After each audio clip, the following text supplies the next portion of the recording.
Welcome back to another technical deep dive here in the debug zone. Today we're tackling a big question and breaking it down with insights from other users. Hopefully this clears up some misconceptions and helps you get the answer you need. So buckle up, stay a little curious, and let's jump right in.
And that's a wrap.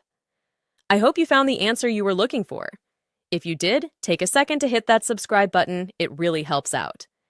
And let me know in the comments which solution worked best for you. See you next time in the debug zone.